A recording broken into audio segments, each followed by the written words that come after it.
Hello, ladies and gentlemen, my name is Kurt, and welcome back to Kerbal Space Program. Indeed, there's a new version out. Actually, it was released March 3rd, version 0.14. This is the first version, actually, that you're going to be required to pay for. If you have version 13 or you get a hold of version 0.13, then you can feel free to keep using that for free if you haven't paid. But version 0.14 and forward are going to cost money. Right now, this is $15, and just like in the early development of Minecraft, you get the updates. Once you pay for it, you get all the updates for free after that. So I've obviously already purchased this game. It's pretty awesome, and I would recommend, if you're at all interested, to go ahead and get it right now while it's a good price, and it would help improve and continue the development of this game, because I'm really looking forward to where this game goes, obviously, since I've been playing it so much.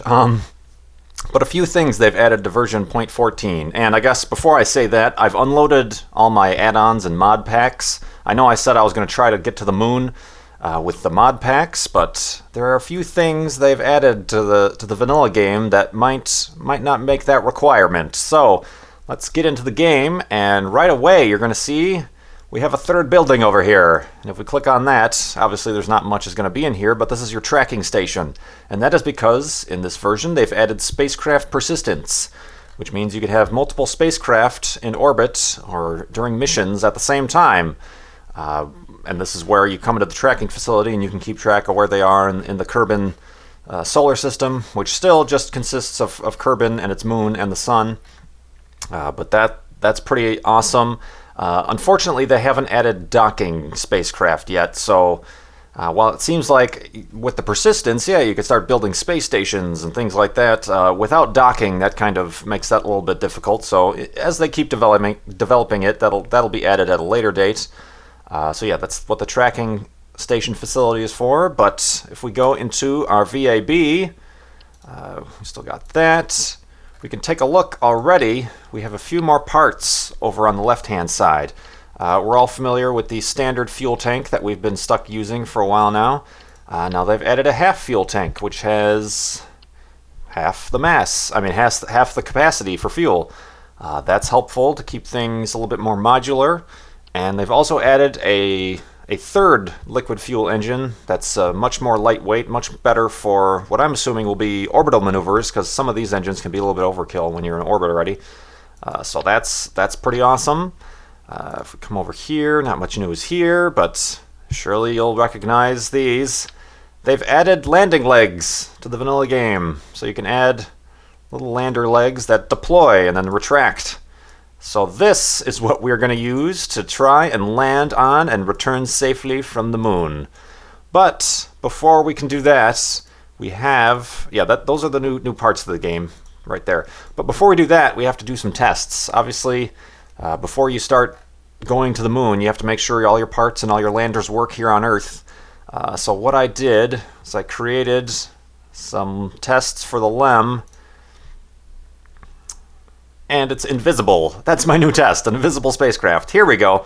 Okay, this is something I threw together, which I'm thinking is what I'm going to need to land on the moon. I have these 3 fuel cells that are detachable, so I'm going to land on the moon, obviously with these because they have the lander legs. And then when I take off from the moon, I will just use this stage to get me back home, I guess you could say. So that's what I'm planning on doing, but I'd like to test this here on the ground first. So we're going to do that today, and then maybe we'll if we're successful, we'll continue on towards building and heading towards the moon. But yeah, this is the problem with not having docking enabled. In terms of the Apollo spacecraft, when we went to the moon for realsies, they had a separate lander and a separate command module. So they left the command module, which had the engine and the fuel that would get them back home. They left the command module and 1 astronaut in orbit around the moon, while the 2 astronauts, went in the lander, the LEM, and went and landed on the moon. And then obviously they took off from the moon and reconnected and then used the command module to get back home. Without docking, we can't do that. So we have to take all of our fuel and all of our engines to the moon and then back from the moon. So that makes things a little bit more difficult. So that's why I think this setup, my LEM Test B, is going to work out great. So let's actually head to the launch pad and give this thing a run for its money. They actually had something similar, since we're talking historically here, they had something similar in the 60s called the LLRV, which was a little, a mock-up, I guess you could say, a training vehicle for landing on the moon, but on Earth, and something similar to this. So we're going to do some similar tests and see what we can do here. I have all engines firing at the same, or do I? No, well I have, let's see if this works. Okay, I'm gonna start a test. I'm gonna take off and then land somewhere safely. So there, the engines are on, throttle is up, and that's actually what I was afraid of. I only have these 3 engines running at this time, and they're so low power that it can't get me off the ground. So what I have to do is head back, end the flight, go back to the vehicle assembly building, and actually arrange things so that this rocket fires so that I can actually negate gravity. So let me put this down in this stage. Yeah, that'll work. Alright, now let's head back to the launch pad. I know I mentioned the Apollo LLRV. There is an interesting anecdote. In 1968, obviously before he was even selected to be the first man on the moon, Neil Armstrong had a near-death experience in the LLRV. He crashed and ejected like half a second before he crashed. He was like so close to death. And the anecdote is that Jack Schmitt, the later astronaut who landed on the moon in Apollo 17, just a couple hours after that happened, found Neil Armstrong in his office just doing paperwork like any other day, and he's like, "So, you almost died today." And Neil was like, "Yep, just go on with your day." Okay, that's the test pilot mentality right there. So it's a fun little anecdote about the Apollo era. But anyway, we're going to try to do this, and we're going to try not to kill our astronauts. So I'm going to turn on the engines and throttle up, and then hover about, hopefully. Let me turn down the throttle. All right, engines on. Slowly throttle up until we can just barely negate gravity. There we go. Let me turn on the SAS so I don't just tip over suddenly. Okay, and then the key to retract and extend the landing legs is G. Very cool. Okay, I'm going to tilt myself just a little bit away from the launch pad. Very nice. And keeping an eye on this surface, that is how fast I'm approaching the surface. You don't want that number to be too high, because then that's going to be a hard landing. It's a little bit disorienting because pointing straight up the gimbal isn't really giving me a good idea of which direction I'm heading. Obviously, when I'm landing on the moon, I'm going to be coming in sideways because I'm going to be coming down from orbit. So I'm going to have to learn how to negate lateral movement. Big words, big words. All right, let's not land on the fuel tanks. Let's try to get away from those. Oh. Okay, yep, this is where stuff gets a little hairy when you're moving sideways. Okay, less throttle. Gotta keep an eye on my fuel, too. A little bit more throttle, a little bit more throttle, a little bit more throttle. Whoa. Okay, yeah, now I'm moving too far sideways. I'm afraid I'll tip over.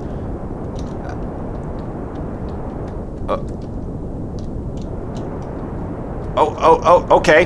One of the landing legs broke off. Oh, and it exploded. What the hell? These are dangerous landing legs. Holy crap. Whoa, watch it. Okay, see, now I'm moving really quickly to this side. I have to try to do the opposite. Okay, I'm going way too high here. Alright, here we go. Now I'm pointing it in the opposite direction. Hopefully... Alright. Hopefully I have enough landing legs on to make a safe landing. Easy. And cut the engines. Okay! Well, good thing for redundancy. I had enough legs that just the fact that one fell off, it didn't really matter. So... that was a good test. The next thing I'm going to do is test my staging. Obviously, because these engines, I should have connected these via fuel tanks. I'm about to run out of fuel of my main engine here, so I don't even know if I'm going to be able to get off the ground enough, but let's try.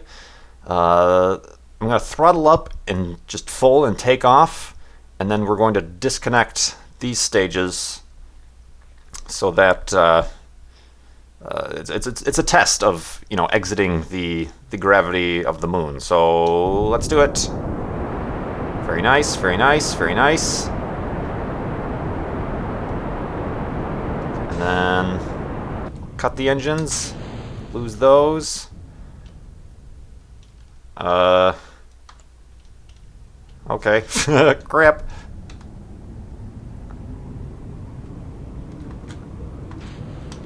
Parachute, parachute, parachute. Oh, okay, this is gonna be a hard landing. Oh, into the fire. Oh, okay. They survived. Well, that was a test of the landing system. Yeah. Yeah. I don't know if I should do one more test. Let me think about doing one more test here. So let's end that flight. Yes, I do want to end the flight. That was scary at the ending there. Let's head back to the vehicle assembly building. And just so I have a little bit more time with the test, what I'm going to do, I haven't used these yet, but these fuel ducts, they will connect fuel tanks to each other. Because as you saw, because this engine sucks more gas, it ran out of fuel really quickly. So I'm going to connect all the fuel tanks together just so they share fuel. I'm assuming that's how it works. But I won't have this enabled during the actual flight to the moon because I actually want to fire these separately. So back to the launch pad. All right, and now I want to do a test, perhaps from high altitude. So yeah, let's take off. Going to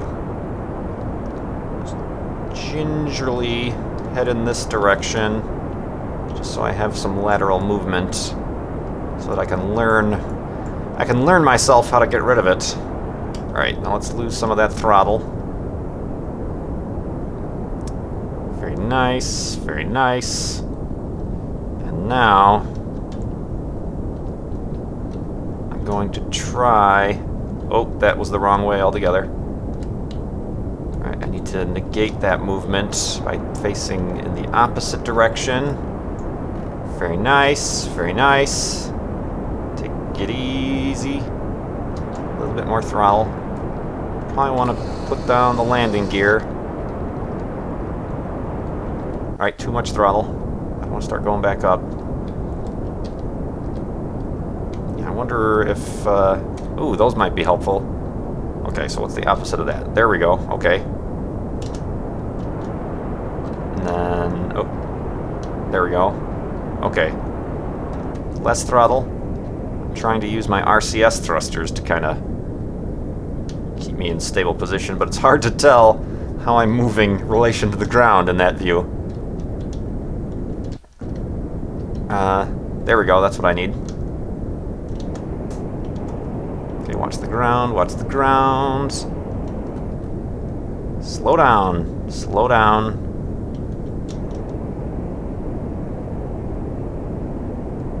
Alright, perhaps in zero atmosphere those RCS thrusters will make a little bit more of a difference, but for now I need to actually do this the old-fashioned way.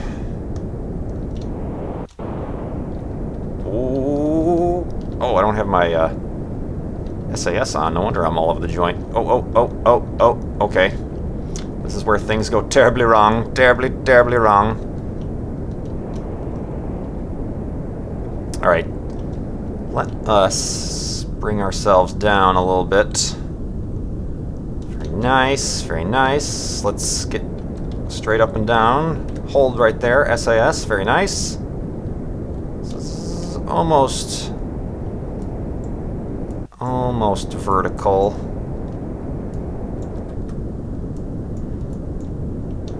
I'm hoping this is a little bit easier on the moon due to less gravity. I want to just completely cancel out my movement here. Stop it, stop it, stop it. There we go. Throttle, throttle. Whoa, whoa. X. No. Oh, God. Oh, God. Oh, God. Oh, God. Oh, Jesus. Oh, good Lord. We're okay, guys? Okay. So, we lost all of our landing legs that time. Oh, God, there goes another one. That's pretty funny. Yeah, we lost all but one of the landing legs, so a little bit concerning. I don't know what I gotta do to mitigate that, but hopefully the landings are not as hard on the moon. That's what she said. So yeah, I think what I'm gonna do, I think this has been enough for the tests. What I'm gonna do is, I'm probably gonna use just the same, I'm gonna use this as my upper stage, but I'm gonna use probably the Farlander 9 design underneath it. So yeah, that's what's gonna happen, and then we're gonna get to the moon. So yeah, give me a minute to do that. Actually, let me just see what the heck this does. Well, I guess I could land on this for all I wanted. Indeed.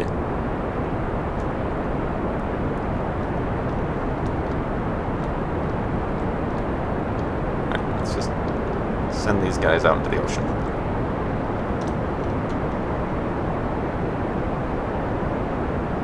Very nice.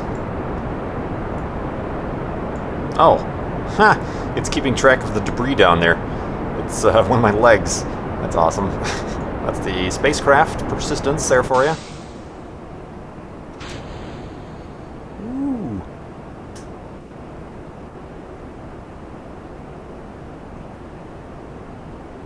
I don't know how that was working, to be honest with you. Oh well, yeah, the sharing of fuel, I'm not sure how that worked out. But apparently, I think it's probably because those fuel tanks were in the earlier stage. It was just drawing fuel from those 3 fuel tanks and then keeping it in this fuel tank. That's good to know, actually. So yeah, I'm learning new things. That'd be funny if I could get into orbit with this thing. Probably not. So yeah, I think that's a good test.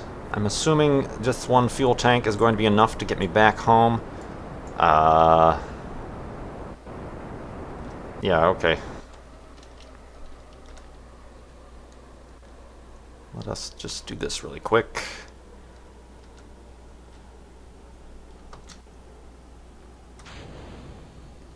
Sayonara. Whoa.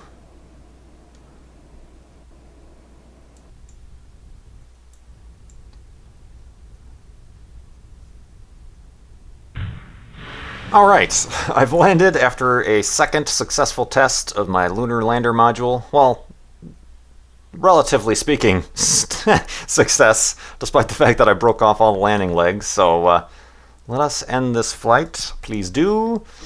That really doesn't give me much information there, so let's head back to the vehicle assembly building, and what I'm going to do now is build the rocket underneath this guy so that we can, and like I said, I'm going to use kind of the Farlander 9 design. And then we're going to use that to land on and return safely from the moon.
Alright guys, we're back, and as you can see, with the very familiar Farlander 9 configuration, is a spacecraft that I am dubbing Kerbal 11. A very gigantic, massive spacecraft with what I'm hoping is a successful lunar lander on the top that is going to get us to and return us safely back to Kerbin. But I'm afraid that is going to have to happen in the next episode, so look forward to that. I hope you enjoyed this episode. Please leave a like and subscribe if you don't want to miss that next episode. If you're not already subscribed, I appreciate it. My name is Kurt, I will see you next time on the moon.